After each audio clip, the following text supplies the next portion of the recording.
So Dr. Mohanad, I'm going to leave the ground for you. Thank you very much. Okay, thank you very much.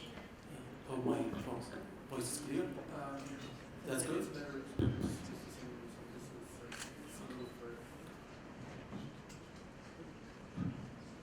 Okay, thank you very much. Thank you, Rafiq. Okay, I want to speak about the safe environment as defined by the Syrian displaced themselves.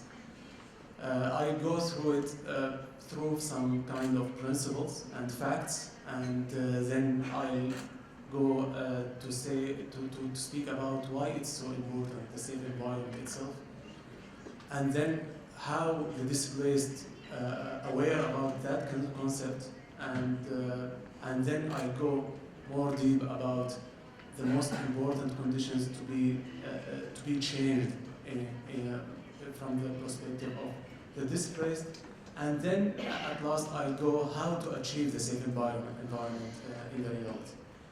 So let me just start with some facts and some principles. So as you all know that the issue of return of displaced Syrians have recently been at the forefront of many debates about the return, about Syria actually. So it's critical to clarify key points related to that broad concept, how important it is, and where it fits into the map of the solution of the Syrian crisis. First of all, the safe, voluntary and dignified return is merely the right of the displaced who forced to leave their country seeking for a place to live. And the issue of their return is highly connected to the causes of their displacement, and also highly connected to the reality that's on Syria right now, how it's safe for them to return.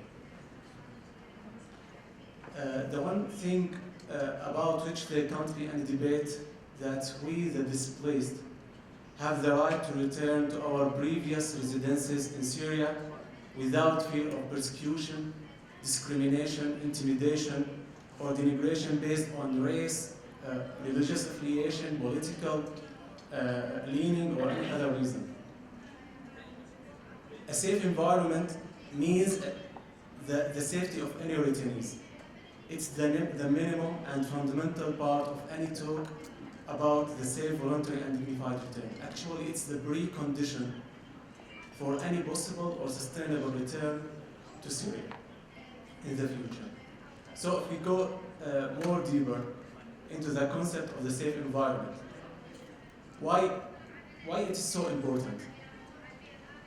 We can easily see that creating such an environment is the only way to get Syrians back to Syria, to protect their lives, to protect their dignity and rights, which mean reducing or even stopping the waves of displacement that's still going on till now, and also to restore the social peace inside Syria. Creating a safe environment will also help in reducing the tension and internal discord in the host societies, resulting from the negative approach to the issue of refugees, who often find themselves as a card played in the internal politics. The only way to re-establish stability in Syria, in regional countries and beyond also, is to follow a roadmap to create that safe environment. If we understand that well, it will be clear that safe environment is a fundamental part of any real and sustainable upcoming political solution. And making the establishment of that safe environment in Syria a priority for key actors will definitely reshape the political process, which is all but dead right now, as we all know. It will revive it and create a path towards the solution of the Syrian crisis. Actually, that solution will be in line with the interest of the majority of stakeholders and the regional countries. It will ensure the rights of the people and save the rest of Syria. we have to remember that when we speak about the rights of the displaced, we are talking about the rights of more than half of the population to return to their homes. More than 13 millions of people inside and outside Syria and all over the world who were forced to flee from their country in horrible circumstances. These circumstances still continue and to exist, as most international reports, including ours, have stated. Turkey, as you're all aware, have received the majority of those refugees. To that end, let me just speak a little bit about the Syrian Association for Citizen Dignity, which is a civil rights grassroots popular movement established from a diversity of citizens from different parts of Syria, and it's working to promote, protect, and secure the rights of displaced, and to try to raise their voice of the displaced in any of the key decision-making forums. The association strives the vision, concerns, and demands of the refugees and IDPs and make sure that their voice are heard through advocacy, mobilization, and influencing the key decision makers. Our objectives is to ensure the right of the voluntary, safe, and dignified return for all Syrians and refugees and IDPs. At the same time, to stop any kind of forced or arbitrary return to Syria.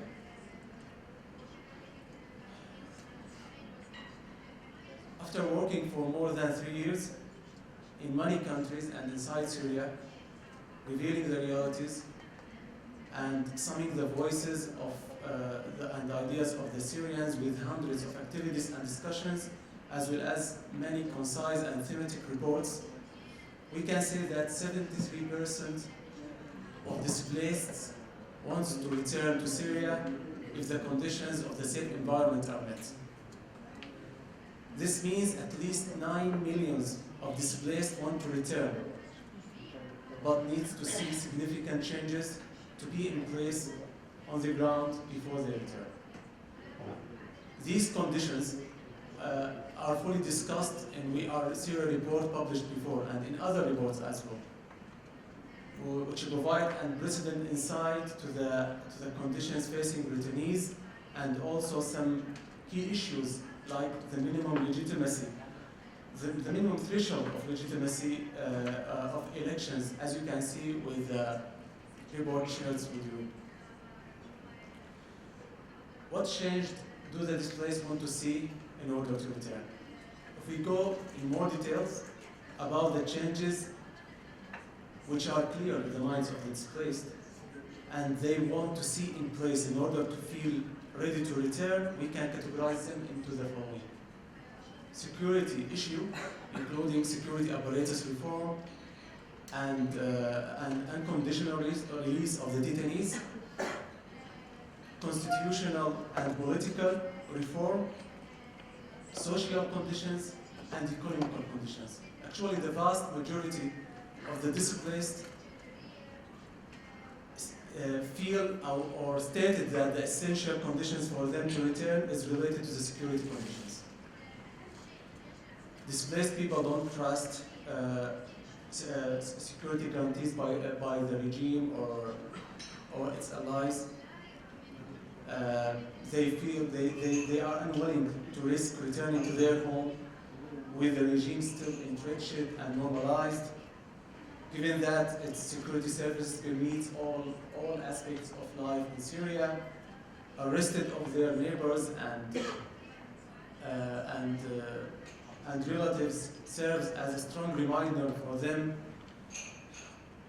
to say that they can't trust regime on security-related issues. This elaborated in the issues around security sector reform.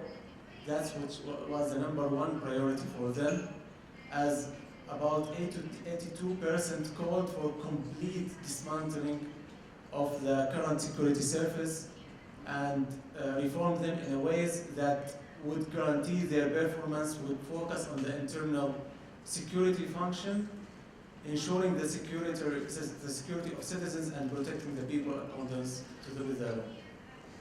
And number two, it was the detainees, which is also the priority for the displaced. 82% demanded the full and unconditional release of all detainees who were detained or being accused for anti-regime activities or sentiment, also revealing the fate of the forcibly disappeared persons. The third point, compulsory military conscription. They asked, majority also of them, about 84%, they asked to cancel it or suspend it at least for 5 years in order to return for their money. Departure of the Syrian regime, 81% asked that they wish to return, but they have to identify the departure of all key figures of the current regime. Then they go to the general security. 74% referred to the general sense of societal security as a main precondition for them to return. Other key issues like public services covering a broad range of issues. 55% asked for radical changes in the local administration system, more decentralization of powers and upgrade services. Education was also one of their priority. They are aiming to depend on the well-educated people or well-educated young people to build their country again. And the last point, the social and family connections was also an important condition for them to return. After that, it's obvious that the displaced are fully aware about the main pillars of the safe environment for them to return, and the importance of the political solution that guarantees that safe and neutral environment.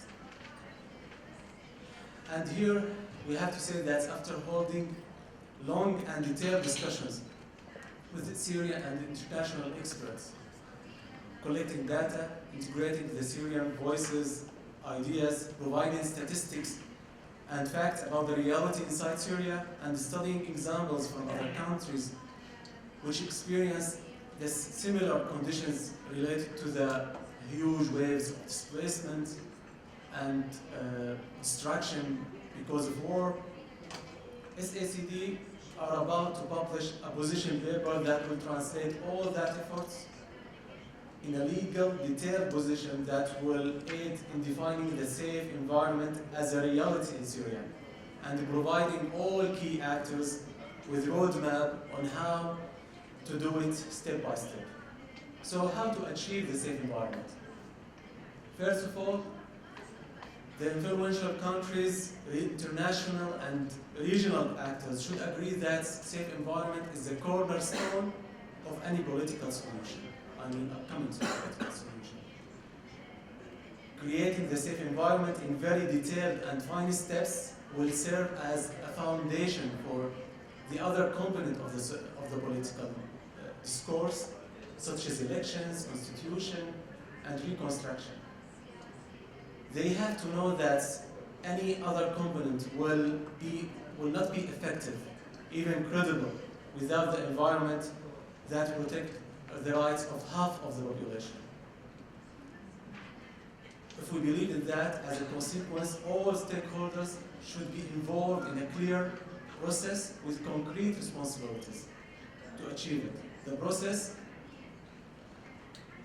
should be in steps, as the measures and the changes will be implemented before and during and after the return, including detailed, legal, organized points related to the rights of freedom, armed forces in Syria, security services, property rights, the judiciary, the legal system, international monitoring and supervision, accountability, the plan for return itself. When described in the political solution, the safe environment will undoubtedly include many details, such as the following: withdrawal of all foreign forces present on in Syrian soil, and at the same time, international UN multinational peacekeeper forces should have a role during the process according to the political agreement and solution. Syrian army, that's a neutral, non-sectarian national army whose mission is to defense of the country against external enemies and not repression of its own people. About the military conscription, as I just mentioned, making it optional for a minimum or to stop it or pause it for a minimum period of 5 years. Security services integrated into single non-sectarian service that's neutral towards all.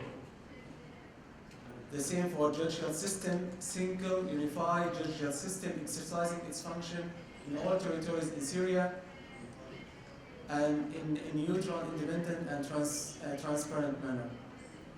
Abolishment of any laws that undermine the human rights and public freedom provided for under the Syrian constitution.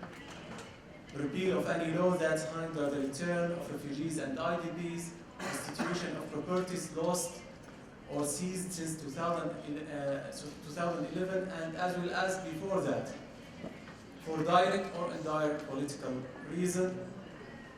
Abolishment of any obligations or undertaking related to properties of displaced Syrians made under duress of any kind. Right to return to pre-displacement homes, free of the risk of harassment, intimidation, persecution, discrimination, or detention because of the religious beliefs, political views, race, origin, etc. Refugees who voluntarily return to their home country shall not be penalized under any circumstances for leaving the country due to Abolishment of all exceptional courts like counter-terrorism court, field marshal court, and amnesty for those convicted by these courts. Immediate release of all those detained on the ground of their political activities or crimes arising from such activities. Amnesty for all convictions resulting from displacement or asylum, especially unlawfully crossing the country's border or abounding a post. Finally, few recommendations to the stakeholders, and Turkey is one of them. Resolving the internal issues will not be accomplished through politicization of refugees, which will only end in dehumanizing rhetoric and behavior against them. But rather by investing a considerable influence over the situation of Syria by focusing on the political solution. And the main issue of the political solution is creating the safe environment that secure the condition of real safe, voluntary and dignified return as defined by Syrian displaced themselves. These are initial and inevitable steps. Premature return will end in nothing. It will violate the lives of Syrians, and as well as it will contribute to the lasting instability of the region. The displacement waves will continue, and the lack of stability as well until the safe environment will be in place. Help establishment formal mechanisms within the Geneva political process to incorporate in a direct and effective manner a legitimate participation of displacement Syrians in the process and make the rights of the displaced Syrians an integral part in any discussion shaped up in the future of the country and the fate of the citizens. Such mechanisms should ensure the direct participation of the displaced Syrians themselves in defining the conditions for them to a safe, voluntary, and dignified return, and the definition, of course, for the safe environment.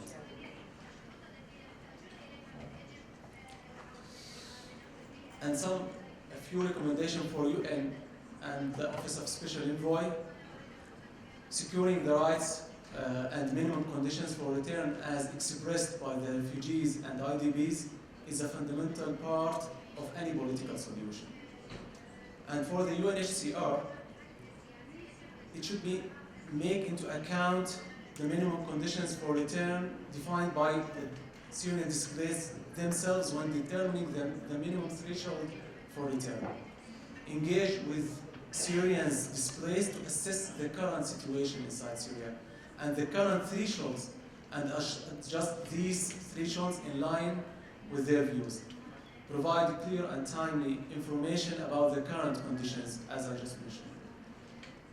In the end, we will continue to struggle, building the movement, gathering the people, and defending our rights, and practically interpreting them to shape the solution in Syria as Syrians want and see.